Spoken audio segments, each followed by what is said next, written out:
Hello friends, आज हम reasoning के डायरेक्शन वाले कॉन्सेप्ट के बारे में बात करेंगे। तो रीजनिंग के लिए काफ़ी आसान है। आपको कोई क्वेश्चन जैसे कि यहाँ पे 2-3 तरीका से डायरेक्शन वाला जो भी पॉइंट्स है उसको मैं कवर करा दे रहा हूँ। जैसे कि सबसे पहले आपको ऐसे क्वेश्चन आएगा कि वो पहले राइट मुड़ा, फिर लेफ्ट मुड़ा, फिर राइट मुड़ा, फिर लेफ्ट मुड़ा, फिर राइट मुड़ा, फिर लेफ्ट मुड़ा। ऐसे ही करके क्वेश्चन फ्रेम होता है। तो सबसे पहले डायरेक्शन के बारे में जान लीजिए। यहाँ पे आप कहीं भी रहेंगे तो आप अपने पेज पे जो है राइट साइड में जो है यानी कि यहाँ पे ईस्ट लिखेगा, लेफ्ट साइड में वेस्ट लिखेगा, ऊपर में जो है नॉर्थ लिखेगा और नीचे साउथ लिखेगा। ठीक है? तो यहाँ पे जो है ये वाला जो पॉइंट हो जाएगा तो इसमें यहाँ पे ये नॉर्थ ईस्ट आ जाएगा और ये वाला जो हो जाएगा वेस्ट साउथ आ जाएगा या साउथ वेस्ट कर दीजिएगा। और यहाँ पे ये वाला जो है यहाँ पे साउथ ईस्ट हो जाएगा और यहाँ पे जो है नॉर्थ वेस्ट हो जाएगा। तो बस इतना पॉइंट अगर आपको पता रहेगा तो आप कोई भी क्वेश्चन डायरेक्शन में जल्दी गलत नहीं करोगे। तो एक क्वेश्चन जैसे फ्रेम होता है कि वो जैसे कि उत्तर दिशा की ओर चलना प्रारंभ किया, उत्तर दिशा की ओर चलना प्रारंभ करता है और उसमें जो है वो 15 किलोमीटर चला। तो उत्तर दिशा की ओर कैसे हम लोग डायरेक्शन बनाएंगे, तो यहाँ पे अपने पेन से ही आप कर सकते हैं 15 किलोमीटर। फिर वो अपने दाएं मुड़ा और फिर 50 किलोमीटर चला, फिर दाएं मुड़ा, फिर 30 किलोमीटर चला, फिर वो अपने बाएं मुड़ा और 5 किलोमीटर चला। तो दाएं बाएं करने में कभी भी आप कंफ्यूज मत होइएगा। सबसे पहले स्ट्रेट नॉर्थ नॉर्थ डायरेक्शन में 15 किलोमीटर चलेगा तो सीधा चलेगा, फिर उसके बाद राइट मुड़ेगा तो हम लोग हमेशा राइट 90 डिग्री पे मानेंगे। तो यानी कि यहाँ पे जो राइट होगा वो हमेशा 90 डिग्री पे होगा। तो जैसे ऐसे था इसको 90 डिग्री किया, फिर यहाँ से ये 90 डिग्री होगा, यहाँ पे ये 90 डिग्री होगा। तो इससे आराम से आप कोई भी क्वेश्चन ये डायरेक्शन वाला तो इसमें जो है कैसे पूछता है, कभी यहाँ पे इससे जो प्रारंभिक पोजीशन यहाँ पे इसका डिस्टेंस पूछ लेगा, कभी जो है प्रारंभिक स्थिति से अभी किस दिशा में है तो किस दिशा में होगा। यानी कि ये अगर यहाँ पे है पहले तो ये साउथ तरफ मानिए क्योंकि साउथ से नॉर्थ तरफ जा रहा है। तो यहाँ पे ये दोनों के बीच में है ये डायरेक्शन। अगर यहाँ से यहाँ पूछेगा तो सबसे पहले ये इधर लग रहा है, यहाँ पे ये वाला डायरेक्शन अगर मान के चलिए साउथ है और ये जो है नॉर्थ है और ये जो है वेस्ट है, ये जो है ईस्ट है।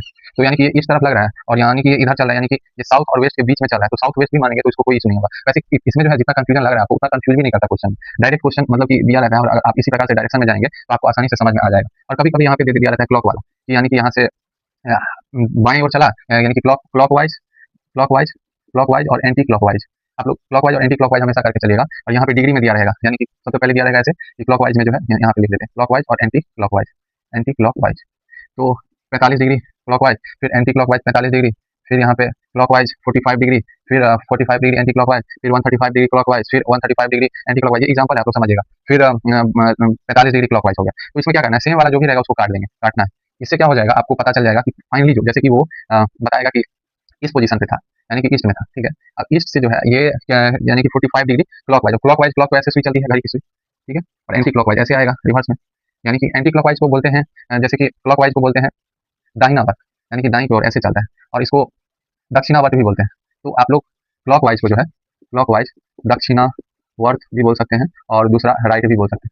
ठीक है? और वही एंटी क्लॉकवाइज को वामवर्त बोल सकते हैं या लेफ्ट बोल सकते हैं। तो इससे क्या होगा, यही 3 चीज़ें अगर होगा तो लैंग्वेज में से घुमा के बोलेगा। तो यहाँ पे अगर मान के चलिए अगर सूरज ईस्ट में यहाँ पे था, या तो बोल सकते हैं घड़ी की सुई अगर ईस्ट में नहीं बोल के यहाँ पे दिया रहेगा कि अभी 8 बजे बजा है, तो 8 कहाँ पे बजेगा, मान के चलिए 12 यहाँ पे बजा है। तो 12 यहाँ पे बजा है और बोलेगा कि 45 डिग्री, क्योंकि इतना घुमाएगा कि क्लॉकवाइज इतना डिग्री घुमा, फिर इतना डिग्री घुमा, इतना घुमा, इतना घुमा, तो 45 डिग्री फाइनली किधर जाएगा, 45 डिग्री यानी कि क्लॉकवाइज, तो क्लॉकवाइज तो इधर आ जाएगा, यानी कि ये इस डायरेक्शन में होगा। यानी कि ये वाला डायरेक्शन कौन सा होगा, नॉर्थ ईस्ट वाला हो जाएगा आंसर।